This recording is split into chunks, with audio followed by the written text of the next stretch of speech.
afternoon now, everyone. We are so excited that you're here. We're moving into the lunch break, but we've got lots going on the live stream. We have Dan Whiting from the National Fragile X Foundation here. He's one of our NIO Award winners. We're going to talk a little bit more about his campaign. We've got some speaker Q&A coming up with Josh Chirina and Amy Harrison here in a few minutes.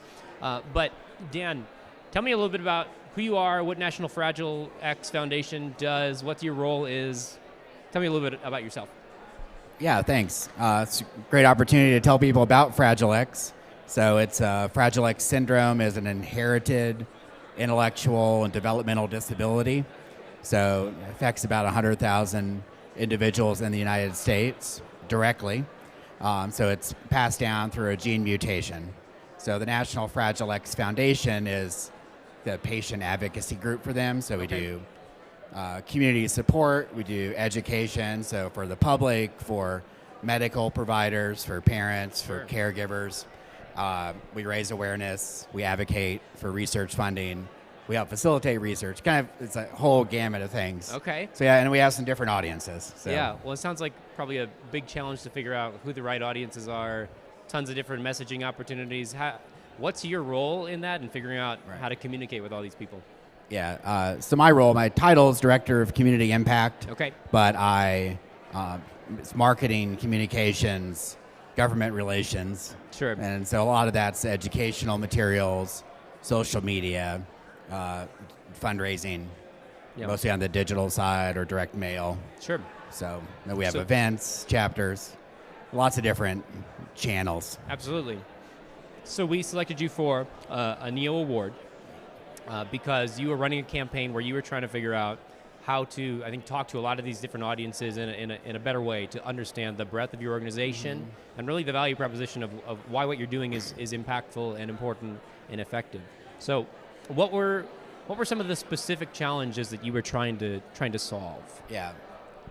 So the challenges, which I don't think is unique to us, but we have a very rich website full of content that people can learn about, whether it's how to appropriately treat someone with Fragile X or how to toilet train a teenager, how to tell your family that you've been diagnosed with this genetic condition that they're also affected by. Sure. Those are just some examples. So our SEO is great. I mean, people find our stuff because they get diagnosed. Their 3-year-old is those developmental delays are finally through a blood test diagnosed as a Fragile X syndrome. Yeah. And they do what the doctor tells them not to do and go Google it. Sure. Right. And they find us and they learn about us and hopefully they're learning. Yeah. So we're getting 300,000, 350,000 unique visitors to our website every year. Okay.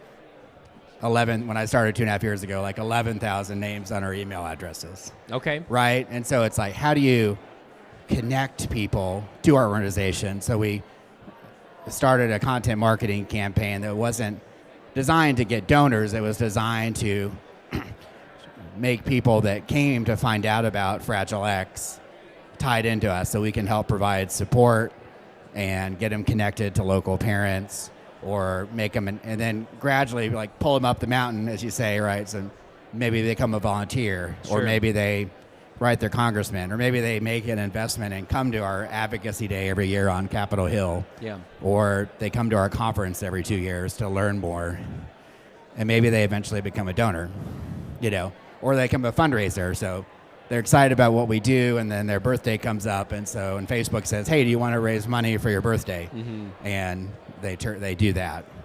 So you're trying to find all these different kind of content marketing pieces to use as cultivation in that right. funnel. So the specific campaign was an ebook, which you just talked about out here, how to create an ebook, and we used content we already had. Yeah. For the most part, it's short. It's Fragile X 101, and we use some different avenues to market it. So there's kind of a continual pop-up on our website, more of a slide up. It's discreet, especially on some of our top landing pages for people that are trying to learn about Fragile X. Sure. We did a lead generation ad on Facebook for a while targeted to people that had been to our website but didn't already like us on Facebook. Right. And a lot of this, I tell people, I'm not personally, our family's not personally affected by Fragile X. Okay. But after I started, we started getting all these diagnoses from other neurological disorders. And after like the third one for my family, my kids and stuff, I said,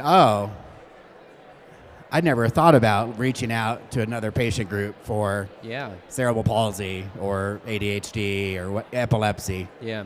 And I was like, I wonder what stops me from doing that, because I actually work for a patient group. I should know that they exist for every disorder out there. In some ways. Right. Interesting. And so this is trying to raise that awareness. And so it's been very successful. About a 30% increase directly tied to those. And there's a great anecdotal story. Like when I was actually doing the write-up for the award, a family that, we can tell now with our software, like, they first came to us, like with that typical, like, what is Fragile X page? Sure. In May, they signed up for the book, so we have their information. Then later, I could tell they went to our page and found the local clinic that specializes in Fragile X. They signed up for one of our walks, and so they're like your stereotypical, they're like our ideal target for this book. Yeah. Now, there's other audiences, young medical students may look it up. A doctor may pull it up if they've, it's still a rare disorder, so it's oftentimes if someone gets a blood test back, that pediatrician maybe the first time ever dealing with a patient that has Fragile X. Yeah. So they're out there looking for information too. Well, it's super cool, and I think it's incredible just the way that content marketing like that, obviously can be used for acquiring email addresses and seeing like some of the growth in metrics, but it also translates to these deeper relationships with the people you're trying to serve, the people that could potentially become donors. So it's not necessarily just about, well, how do we get a 30% increase in emails, but it's what that translates to as far as your impact. Yeah, and we have a long ways to go. We're also trying to integrate like that donor, not even donor, but just cultivation of, like once they download, it's not the last time they're hear from us. Okay, so 10 days or so later, our executive director will send a note. It just comes from her. It's not branded or, and it says, hey, I know you downloaded this. I'd love to hear your feedback. And she loves getting that. People are like, oh, it was really helpful. I love this or that. And so that's been good feedback for us. And then within that note, it says, hey, because one special segment is people that are newly diagnosed. And it's when you get that diagnosis of a lifetime condition, and it impacts you in a lot of ways, and so you're not probably right away want to be engaged, right? But they say if you want more information for newly diagnosed families, you can just click here, and then that alerts Jane, who's over here watching, who's our patient support education person, and who's also a parent of someone with Fragile X, that hey, these folks want to know more, and it gives them some additional information. If they tells them how to get a hold of Jane and puts the end of a face to like our organization, in the digital world, that's so important to realize it's not just a bunch of web pages. Yes. There's actual people behind that are working. Yes. So you can pay attention to. It's not a Wizard of Oz saying, it's like, you can actually pay attention to the person behind the web page. Right, exactly.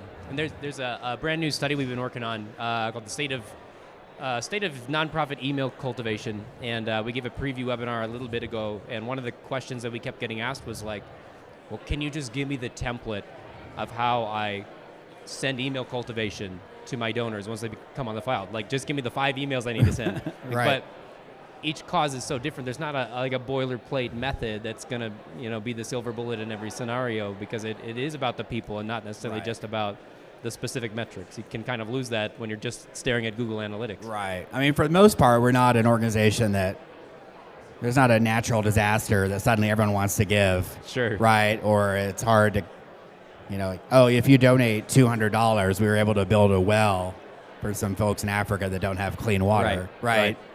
But again, there can be times. I think it was around the holidays, but if you recall the tragic synagogue shooting in Pittsburgh, couple years ago, 2 of the individuals that were killed in that had Fragile X. Oh, okay. And so it suddenly became aware of that disability to people that had never heard of it. Yeah. I'm not saying that we did not try to ask for donations. Sure. But we just became aware that people would be looking at our website and looking maybe even for a statement from us just about the tragedy. Yeah. But it was great to see the stories, and the people that knew those two, they're both adult males in their 40s, I think, that talked about the way they interacted. They were brothers, and one of them was always there greeting at the synagogue and loved people, which is a trait of Fragile X, and it's a little different than like autism, where you're social avoidance, but they love those social settings. Okay. They have coupled that with high anxiety. Sorry, I'm getting into Fragile X, but so it's kind of often conflicting traits. Well, it sounds like you're doing some really incredible work and really trying to figure out how do you connect with the heart of the donor. Last question that I do have for you. I know you've been doing testing all along the way, trying to really figure out what works. If you were to throw a word of encouragement out or a big lesson learned out to our live stream viewers and people here, what's the biggest thing you've learned along the way? It would be to challenge best practices. Okay. Right. I think it maybe is even before we started coming here. I mean, this is our second NIO Summit. We're like absorb all we can from you all, and like all 6 of us staff are here. So cool. We make it a little staff meeting too, which is great. But is just to challenge what you think you know. Mm-hmm. And for instance, sometimes you always hear for years, right? Like, oh, you can't send an email. You have to send an email at 9:30 a.m. on Tuesdays, because that's when people are most paying attention. Sure. And suddenly everyone's sending an email at 9:30 on Tuesdays, right. or at least marketing emails. So maybe it's better to send it on Saturday morning, and just be willing to look at that. Yeah. Or one of the speakers, maybe Tim mentioned it this morning, but just like that download versus get, like it's an action. Mm-hmm. And so in this specific campaign, in our Facebook ad, we had one version that said, sign up for your free guide. And the other one said, download your free book. Okay. And what was your winner? Overwhelming better response for get your free guide. There you go, because you're providing value. And even the cost, I mean, it was about $1.10 a lead. Okay. For the one that was download, it was $12 a lead. Well, there you go. That's pretty clear. Hard to argue with that. And so it was just a so much better response. Yeah. So, well, cool. Anyway, thanks. Well, thank you so much, Dan. We're really Congratulations excited. Again. Everyone helped with the book. Yeah. I did not write it or anything, so it's a big team effort, and so appreciate everyone. Very cool. Congratulations again. Thank you for being here and being a part of NIO Summit. We're so glad to have you. Great. Thanks. Thank you.